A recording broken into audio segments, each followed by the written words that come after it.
So you've planned to register for VAT for your business.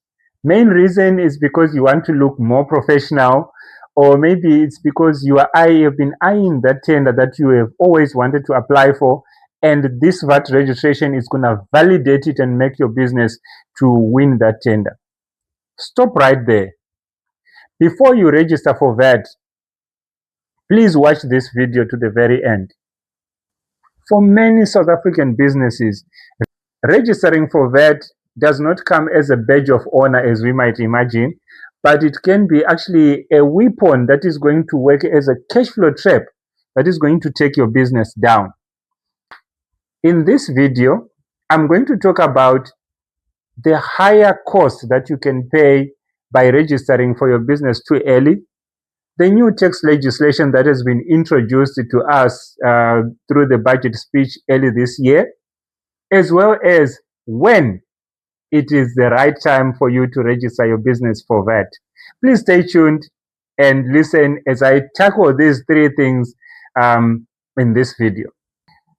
A lot of people who come to our tax practice or even online are asking the very same question, which is very popular with many small business owners, is, should I register my business for VAT? For most businesses, VAT registration is not compulsory until when you reach the threshold, which is gazetted in the tax law. It was 1 million revenue per annum, which is now being increased to 2.3 million, which is going to start from the 1st of April 2026. For most businesses in South Africa, registering too early might mean additional admin work that needs to be done, having to increase your prices above everyone else you are competing with, or it might also mean a pressure that you cannot resist, which is a cash flow pressure that no one wants to hear about. I'm going to begin with the pricing pressure.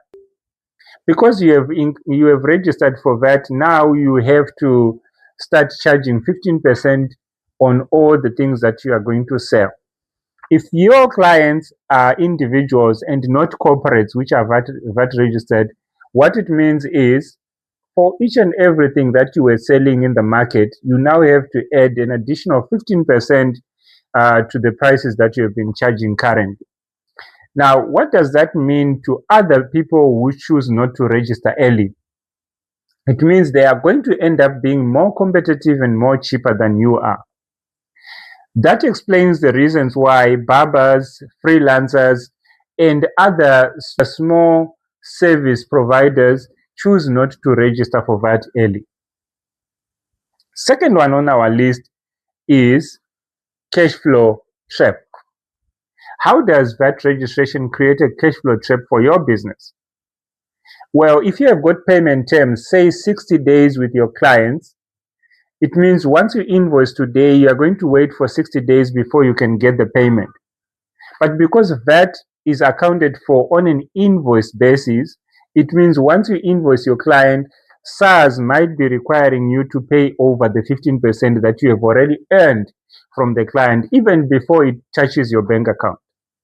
This leaves you in a situation whereby you have to pay money that you have not yet received yet. Number 3, admin work. Because now you are registered for VAT, you have to keep proper records. You have to be tracking the input VAT that you would like to claim back from your purchases. And also, each and every 2 months or after every month, you need to file the VAT returns. That can mean an additional 10 hours of bookkeeping that you didn't have before you get registered. Here is what a lot of people do not know. With the new law that has been implemented now through the budget speech, the voluntary VAT registration threshold has been increased from 50,000 revenue per annum to 120,000 rand.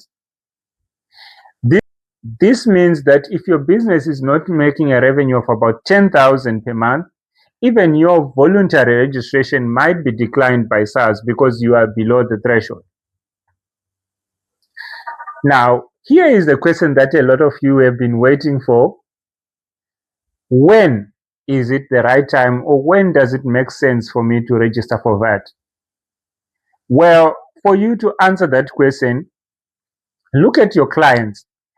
Do you deal with individual clients or do you deal with businesses? Where you buy your stock or where you purchase the things that you sell or the things that you do you have heavy purchases that you buy from VAT registered clients, which are companies, or do you buy from companies that are not VAT registered? So if your clients are individuals, registering for VAT means you are just going to end up being more expensive than your competitors. Here is my professional recommendation. If your customers are VAT registered entities, if you are dealing with companies or government, and if you have got a lot of purchases that you can claim input VAT on, then I would say registering for VAT, even if you are voluntarily registering, it does make sense. Now, after just explaining a little bit in this video, I'm curious to hear what happened to your business. Are you VAT registered at the moment? Did you voluntarily register? And if you did so, registering early, did it actually help or did it harm your business?